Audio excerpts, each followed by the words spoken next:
9 people? That's just too many. What do you think this is, a baseball team? I've always had a dream since I was a child. A cute house like the ones in picture books, with a white dog in the yard. But reality isn't always so sweet. I finally managed to get my own house. But when I returned from work, it had transformed into something like a dormitory. I won't forgive them for this. My name is Mary, a 32-year-old office worker. I've been focused on my career, but since my late 20s, my friends started getting married one after another. There were months when wedding gifts really added up to my expenses. Feeling a mysterious urgency, I started trying my hand at dating. Mary, when are you going to give me grandkids? Every time I visited home, my dad, David, would say this, and it made me so uncomfortable that I gradually stopped visiting as much. My mom passed away when I was young, so I grew up with my dad, my brother, and my paternal grandparents. My brother married early and built a house near our childhood home. He has 2 daughters, my adorable nieces. I've got cute nieces at my brother's place. Isn't that enough for you? But you, Mary. We always ended up arguing about it. Then, after a while, my dad was involved in a traffic accident. By the time I got to the hospital, he was in a very bad state. My energetic father quietly passed away while my brother's family and I watched over him. Dad, I had someone I wanted you to meet. Actually, at that time I had a boyfriend, introduced to me by a friend. He had just proposed, and we'd decided to marry. He was a bit of a show-off, but a kind man. His name was Richard. Now with both my parents gone and my brother having his own family, it's gotten lonely, hasn't it? I muttered this, stroking my cat Lucy after returning home from the funeral. Mary, you're not alone. You're going to be a part of my family. Richard, sitting next to me, gently held my hand. He came to check on me, worried about how I was doing. Let's build a happy home together. I thought I could have an ordinary happiness. Little did I know back then what would happen. Welcome! It's a bit cramped though. I visited Richard's family home for a family meeting. Patricia, his mother, spoke plainly and was full of energy. I hesitated as I entered the room, thinking it would be just the in-laws, but it was crowded with in-laws, step-grandparents, Richard's brother Charles, and his wife Sarah, and their kids, Thomas and John. Nice to meet you. Wow, that's a lot of people. The house, built by James, Richard's father, felt somewhat run down. Honestly, it was old, but the family welcomed me warmly, easing my nerves. On the way back in the car, speaking of which, there were so many people today. Christmas or Thanksgiving must be quite an event, I said to Richard, who laughed in response. It really is cramped there. Can't believe they manage to live like that every day. Hearing this, I was genuinely surprised. Richard's family home was never really spacious. I thought it was just a temporary gathering. 8 people in that house? Wow, that's something. Richard said it was originally just the 4 of them, his in-laws and step-grandparents. But then Charles, who couldn't hold down a job, moved in one day with Sarah and their kids without asking. Charles will probably move out once he finds a stable job, Richard said with a laugh. Back then I just thought Richard's family had its challenges, nothing more. After marriage, Richard and I, along with our cat Lucy, lived a peaceful life without kids yet. Richard was fairly helpful around the house, and Lucy was fond of us. As for his family, Charles and his family were still living in that house. The walls were covered in children's scribbles, and Patricia laughed, saying she gave up on cleaning them long ago. Sarah, Charles's wife, always looked tired. She was older than Charles and close to my age, so we became friends quickly. Hey, Sarah, hurry up! Mary, don't just stand there. We're out of beer. Whenever I visited, it seemed like Sarah and I were the only ones not sitting down. We were constantly busy, and I wondered if this was our fate. But the thought of Sarah doing this every day was honestly frightening. Sarah worked full-time, filling in for Charles, who hardly worked. I hesitated to ask, but finally did. Have you ever thought about leaving him? I've heard that before. Well, it's tough as it is, but we have kids, and he used to be so kind. I couldn't see any good in Charles, but I guess they had their reasons. That's what I thought. It was around this time. How about we build our own house? Richard suddenly suggested. I was surprised, but also happy. Actually, I've had a small dream since I was little. I'd always dreamed of living in a quaint house like those in storybooks, with a white dog in the yard. I have a white dog in the garden. I'd never told anyone, but when I shared this dream with Richard, a bit shyly. That sounds great, he said. We spent our free days visiting model homes, choosing a housemaker, and a year later, our dream home was completed. We've got to make sure we keep up with the mortgage, Richard said. Absolutely, I replied with a smile. On the first weekend after moving in, Richard's family came over for a housewarming party. Here, Joseph, hand over the gift. We're coming in. Oh, what a lovely house! Patricia seemed quite pleased, as if it was her own home. I smiled politely. Look, it's a celebration! And then Joseph handed me 2 cans of beer, looking like he'd just bought them. I mean, seriously? Charles wandered around the house and finding our bedroom exclaimed, "Oh, this bed is super comfy!" Saying that, Charles started rolling around on the bed. The kids, following their father's lead, got excited. Look, there's a cat! They ran around, chasing our pet cat Lucy. Lucy is friendly, but she had never met so many people at once, so she got scared and hid in the back of the room. Poor Lucy. I glanced at Charles and Richard, who had already started a party with the in-laws. Mary, Patricia is insisting on appetizers quickly. Can I use your kitchen? And sorry about scaring Lucy, Sarah said apologetically. Why is someone as nice as her with a guy like that? I had grown to care for Sarah like a real sister. I'll handle it, Sarah. You relax, I said, but she still helped with the cooking while managing the kids. The step-grandparents were always quiet, almost like dolls, not talking much. But they said, "What a lovely home, right, James?" Yeah, sorry for the noise, James replied, even though the loud ones were the in-laws. The step-grandparents were the ones with common sense in that house. In other words, the odd ones out were the in-laws, Charles, and probably my husband Richard too. From then on, the in-laws and Charles would visit our house almost every weekend. They partied till dawn. So loud that we got complaints from neighbors and even the police once. The step-grandparents, Sarah, and the kids hadn't visited our house since the housewarming. But the in-laws didn't hesitate to put me to work.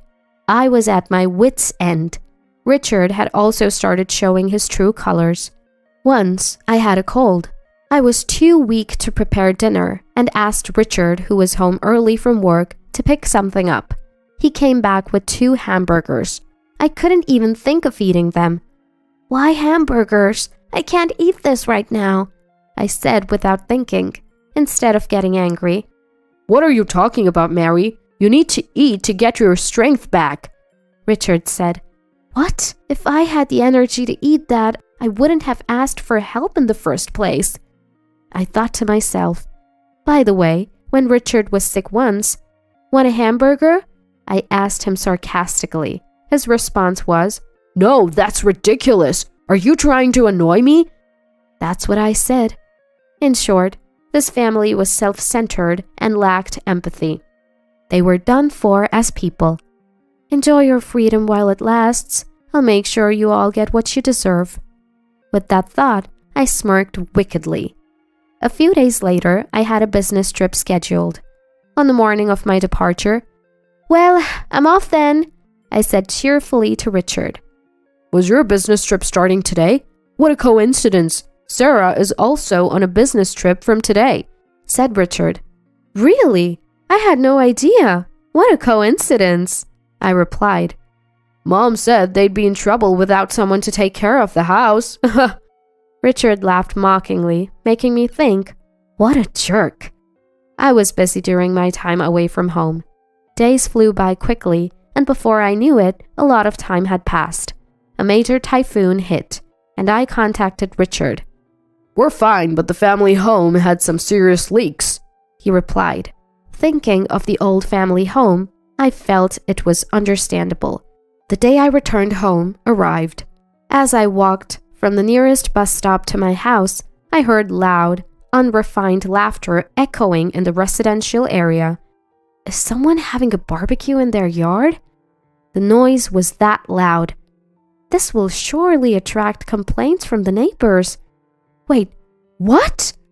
I was shocked. The loud voices were unmistakably coming from my house. As I cautiously opened the door, I found many bags in the entrance, and the walls were covered in graffiti. Stunned, I was at a loss for words. "Hey, Mary, welcome back!" A drunken Richard greeted me. Frustrated by his insensitivity, I entered the living room to find equally drunk in-laws and Charles, with Sarah making appetizers for them in the kitchen. The step-grandparents were quiet as usual, and the kids were happily drawing on the living room walls. Then there was another young woman I didn't know. Overwhelmed by everything, I felt my mind about to snap. "What is all this?" I asked Richard calmly, trying not to get emotional. Didn't I tell you? The family home had leaks because of the typhoon." I heard that part, and then? Richard's story was this. The family home had a massive leak, and the in-laws, having nowhere else to go, temporarily moved into our house. Without Sarah, who was away, the in-laws, Charles and Richard decided, "We thought, why not live here?" Richard said proudly. What? Even with this explanation, I was baffled. To my silence, "It's fine, we're family. We have extra rooms, no problem," the in-laws added, smiling. "It's all right, Mary. The walls got a bit dirty, but it's just kid stuff," Charles said nonchalantly. And who is that woman? I asked about the woman lounging on the sofa, fiddling with her phone. "Oh, that's Karen, a mutual friend of me and Sarah. Right, Sarah?" Charles asked her. "Yeah, that's right," she answered with a smile. "This girl, Karen, was kicked out by her parents, and Richard said it was okay for her to stay." "Thanks in advance," the not-so-bright-looking girl replied, leaving me utterly confused. In our not-so-spacious living room, there were 9 adults and 2 children. The room was a mess, the walls covered in scribbles, making it look nothing like a new house. The family was loud like a dormitory. I couldn't help but lose my temper. Seriously? 9 people is too many. Are you guys planning to start a baseball team or what? Then I realized something. Hey, where's Lucy? Our pet cat Lucy was nowhere to be found. When I asked Richard and the others, they all claimed ignorance, while frantically searching for Lucy. "Lucy, huh? Dad opened the window to smoke and she ran away," Thomas told me. Charles glared at the boy as if he had said something he shouldn't have. What were you thinking? I told you to be careful with the windows, I said, near tears. Richard, looking annoyed, said, "Oh, come on. It's just a cat. We can get another one. What's with you? If you're unhappy, we can just get divorced, you know." He said it with such a disdainful face. You just said divorce? I asked. "Yeah, I did. I might consider not doing it if you apologize to us." Richard, along with the in-laws and Charles, seemed confident that I wouldn't go through with a divorce. I replied, "Oh, really? Well, then here, write this." I slammed down the divorce papers I had prepared. My section was already filled out. I fetched my pre-packed bags from my room. "Done? Why haven't you written it yet? I'm busy, you know," and said coolly to Richard. They were all shocked by my preparedness. Angrily, Patricia said, "Richard, divorce this woman already. We've built the house, so she's useless now. Patricia said that. Realizing too late, Richard said, Right, Mary. You'll regret divorcing me. But I had no regrets. What are you talking about? You're the one who's going to struggle. Just write the divorce papers. Once Richard finished writing, I snatched the papers and put them in my bag. Then I went to Charles and said, Here, you need to write this too, handing him the divorce papers. He laughed. What? When did I marry you? Looking at the filled-in wife section, Charles said, Hey, Sarah, this is... Sarah coldly stared at Charles and said, I'm divorcing you. Write it now, please. To which Charles exclaimed, Sarah, bite the hand that feeds you, huh? Joseph was talking nonsense. From my perspective, Sarah had been living like a slave in her in-laws' house. The money she earned was mostly taken by Charles, leaving only a little for living expenses. The money let Charles do whatever he wanted, and the not-so-bright girl in front of me, she was Charles's mistress. Mary, I think my husband is cheating on me. Sarah had confided in me just before Richard suggested building a house. Sarah had been enduring it all for the sake of her children. But recently, Charles had even started selling Sarah's belongings and the kids' toys for his own gain. She had reached her limit. Then Sarah told me a story. After hearing Sarah's story, I was furious. From that day, Sarah and I started planning our divorces. Sarah gathered thorough evidence of the affair. Her recent business trip was a lie. We met halfway to look for a new place to live. Like me, Sarah's parents had passed away, and she had no relatives to turn to. However, a close friend offered her a job at their shop in another state. It was a good location, and our preparations went smoothly. All that was left was to present the divorce papers. I want to get some people out of that hellish house. Sarah had made up her mind and was incredibly strong. She had a strong core, but had been used by her in-laws like she was brainwashed. Thinking it would look suspicious to return together, Sarah went back first. She soon contacted me, informing me about the takeover of my house and Charles's brazen mistress moving in. All our conversations and actions until then were a performance. Knowing what was going on, I told Sarah, We're not living in that house anymore. Let the kids draw on the walls all they want. That's what I told him. Charles, thinking he could now openly live with his mistress, happily signed the divorce papers. Let's go, Sarah. James and everyone, it's time to leave. The step-grandparents stood up and followed Sarah and her children to the door. Living with people like you, I had given up on life, but Sarah opened my eyes. Do as you please now, James said, glaring at the family, and left with his great-grandchildren. The in-laws had been taking money from the step-grandparents as pensions. They were truly awful people. Well then, take care, we said as we left like a storm. You'll regret this. The family laughed as we left, but we ignored them. Months later, Richard contacted me. Oh, I forgot to block him.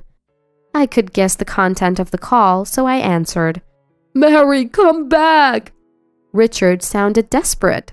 I barely contained my laughter. Come back? We're strangers now, I replied calmly. Let me talk. Mary, what do you mean? Why aren't you paying the mortgage? Patricia's voice came through, probably snatching the phone from Richard. What are you talking about? I have no idea. I played dumb, while Patricia sounded frustrated. Apparently, the house's mortgage had already fallen behind last month. When I pressed Richard, he claimed I hadn't been paying the mortgage. What an inconvenience. While I remained silent, Patricia kept talking like a machine gun. First of all, this house, you guys had a combined income of $75,000, right? We could have built a better house. We built this as a new home, but it's not what we expected. Originally, they had planned to take over the house. Sarah had informed me of their discussions. Yes, that's true. But with Richard's $30,000 salary, the bank wouldn't lend us more. If we had taken a joint mortgage, maybe we could have gotten a better house. Hearing this, "Richard, you lied!" I could hear Richard and Patricia arguing on the phone. I ignored them, ended the call, and finally blocked his number. Richard had a pretentious personality. Richard always wanted to impress others, especially outside his family. When he suggested building a house, I already had divorce in mind. I told him, "A friend's husband got a mortgage on his own. How cool is that?" I heard these stories like a spell. Richard, wanting to show off, opted for a solo mortgage. I had to hold back my laughter. He probably didn't tell his family because he was afraid of them knowing the truth. But I didn't care. The house was built to Richard's taste. I had no attachment to it anymore. Richard hadn't cheated, but there were no alimony or penalties in our divorce. So, to spite him, I left him with the mortgage debt as my revenge. Let him suffer.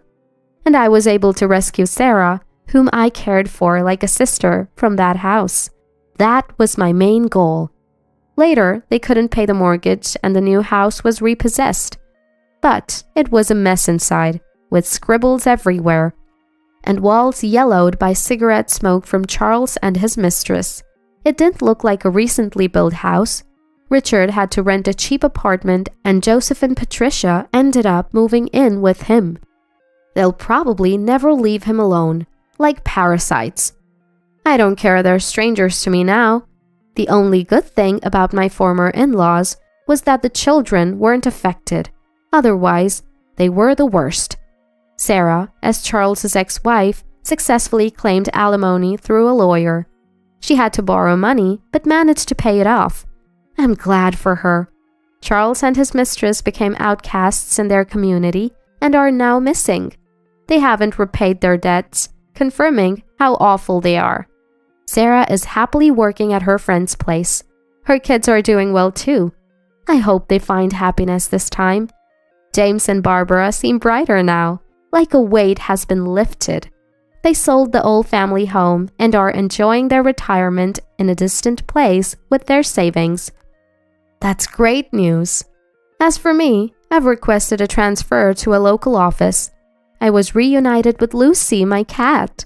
Thanks to social media, someone in the neighborhood had found and taken care of her. It's good she's friendly. Now, I live alone in my late father's house. With my brother's approval, I'm saving to build my dream house. And someday, I hope to introduce someone special at my father's grave. Today, I'm working hard towards that goal.